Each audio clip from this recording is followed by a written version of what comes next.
Pemirsa KPK kembali melakukan OTT, kali ini di Provinsi Riau. Kenapa rasuah di Provinsi Riau kerap kali melibatkan kepala daerah dan seakan tak pernah jera? Kita akan membahasnya bersama dengan mantan penyidik KPK Yudi Purnomo. Selamat sore Mas Yudi. Selamat sore Mbak Eva. Ya, Mas Yudi, ironis belum 1 tahun menjabat sebagai Gubernur Riau sudah terjaring OTT meski belum ada penetapan status hukum dari KPK sampai sore hari ini ya, Mas Yudi. Kok bisa Mas Yudi, apakah apes aja ini? Ya, saya pikir ini bukan apes ya, tetapi ini adalah sistem birokrasi di Indonesia yang masih belum ada upaya pencegahan yang masif ya, yang mampu untuk membuat para kepala daerah ini tidak korupsi. Kita tahu begitu banyak kewenangan yang dimiliki oleh kepala daerah, sehingga sebenarnya modus-modus korupsi kepala daerah bisa terbaca. Pertama, perizinan, ya baik itu tambang, perkebunan, properti, rumah, apartemen, dan lain sebagainya. Kemudian yang kedua adalah jual beli jabatan. Dan yang ketiga yang paling banyak itu adalah proyek-proyek ya, yang kemudian mereka meminta 20% ataupun 30% dari nilai proyek. Termasuk juga bagaimana meminta upeti dari anak buahnya, kepala dinas yang menyetor dan lain sebagainya. Jadi sebenarnya itu saja Mbak. Namun kemudian ya kita tahu bahwa modal kampanye para kepala daerah dalam hal ini gubernur kan begitu besar ya. Dan kemudian memang yang menarik adalah ketika daerah-daerah yang potensi keuangannya besar ya dari sisi anggaran maupun juga dari potensi perizinan dan sebagainya, di situ sangat rawan ya, karena memang ada hubungan yang saling membutuhkan, simbiosis mutualisme antara kepala daerah dengan aparatur pemerintahannya, kemudian yang kedua dengan para pengusaha yang kemudian mereka saling punya meeting of mind untuk saling memberikan uang dan memberikan proyek. Seperti itu Mbak Eva. Oke, kalau menurut Mas Yudi, modusnya kan sudah dipetakan dan paling banyak terkait dengan proyek-proyek. Nah, kalau bicara soal konstruksi kasus ini, kita masih menunggu ya sebetulnya penjelasan dari KPK. Ya. Tetapi kalau dianalisa oleh Mas Yudi, modus kasus dugaan suap pengadaan proyek di kasus ini bagaimana? Apakah sudah terdesain melibatkan perantara lalu mengincar pihak pemberi suap?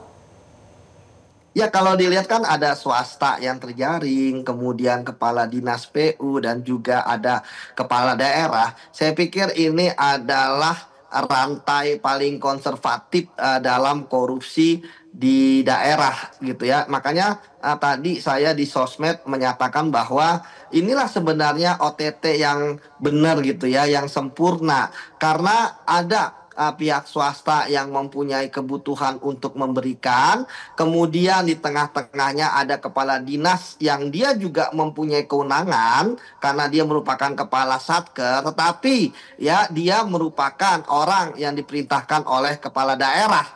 Nah, kemudian kalau ditanya bagaimana nanti ke depannya, saya pikir kalau misalnya kepala daerah sudah dibawa ke Jakarta oleh KPK, saya pikir 90% kemungkinan ditetapkan sebagai tersangka ya, karena ngapain KPK ya jauh-jauh melakukan OTT, kemudian juga bisa jadi kemudian dia ditangkap bukan pada saat adanya tertangkap tangan ya, tetapi kemudian pengembangan pada saat itu ya, artinya kan sedikit banyak keterlibatannya sudah dimiliki bukti-bukti oleh KPK. Tinggal ya tadi KPK tinggal memperkuat dalam pembuktian di gedung KPK ya dalam waktu 1x24 jam atau mungkin malam ini. Seperti itu Mbak.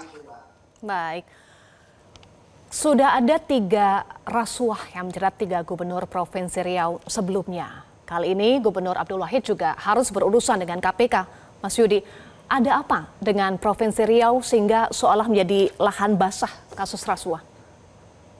Ya, kalau lahan basah tentu lahan basah ya, karena kita tahu Riau merupakan salah satu provinsi yang kaya akan sumber daya alam, ya kan, perkebunan dan sebagainya. Tetapi sebenarnya Mbak, ada satu hal yang saya garis bawahi, dari gubernur ke gubernur mungkin mereka merasa enteng ya, bahwa ini sudah ada gubernur sebelumnya yang ditangani oleh KPK, kemudian ketangkep. Yang gubernur setelahnya menggantikan, wah sudah tangani, nggak ketangkep lagi. lagi. Padahal sebenarnya Mbak, kalau kita membaca mengapa banyak gubernur di Riau yang ditangani kasus korupsinya, artinya dan tanda kutip perlawanan dari para whistleblower ataupun para orang yang jengah adanya kasus korupsi ya yang ada di Riau dan kemudian selalu berulang, mereka pasti melaporkan kepada penegak hukum. Disinilah menurut saya salut dengan misalnya teman-teman di Riau ya, yang artinya tetap konsisten ya, siapapun gubernurnya dari partai apapun, bahwa ketika dia terlibat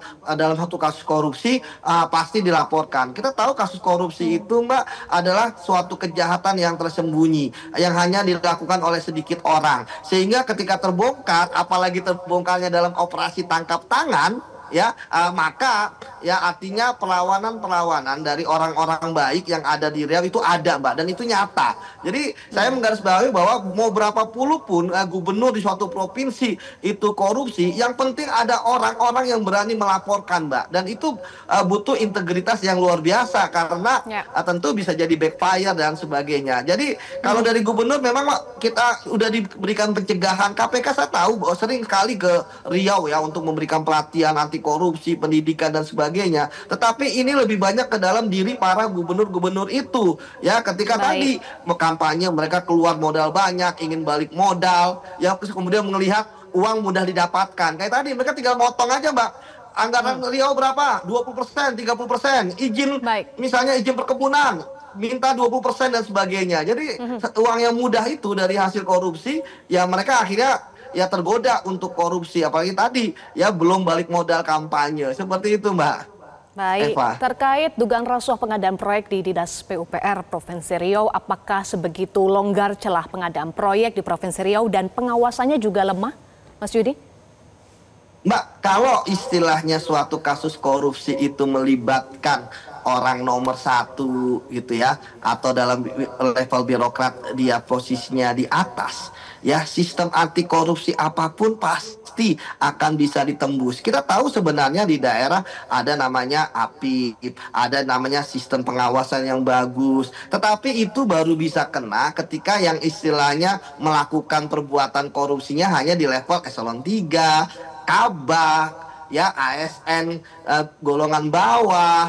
Tetapi kemudian ya ketika itu sistem anti korupsi itu yang terkait dengan aparatur penegak hukum, auditor dan sebagainya, termasuk APIP ya, internal pemerintah, itu ternyata itu tidak berguna. Kenapa? Yang melakukan orang nomor satu misalnya, atau orang yang istilah tangan kanannya. Jadi Mbak, memang agak sulit ya ketika kita mengatakan apakah di daerah tidak ada pencegahan korupsi. Ada ya, tetapi kemudian hal itu percuma karena pelakunya ya adalah orang-orang yang level tinggi. Dalam birokrasi kita kan sistemnya masih top down Mbak, artinya di bawah belum tidak berani untuk melakukan perlawanan. Tetapi seperti tadi saya katakan ya, bahwa artinya ya ada orang-orang yang berani melakukan perlawanan ya dengan kemudian melapor kepada KPK, dan ini bagi saya adalah suatu hal yang positif ya, bahwa dan jadi pelajaran bagi gubernur dan bupati wali kota tempat lain. Kita tahu bahwa udah ada puluhan gubernur, 171 kepala daerah, bupati dan wali kota yang sudah tangani oleh KPK. Masa ini terus berlanjut? Karena kuncinya sebenarnya ada di kepala daerah. Karena ikan busuk itu kan dari kepala gitu kan Mbak, dalam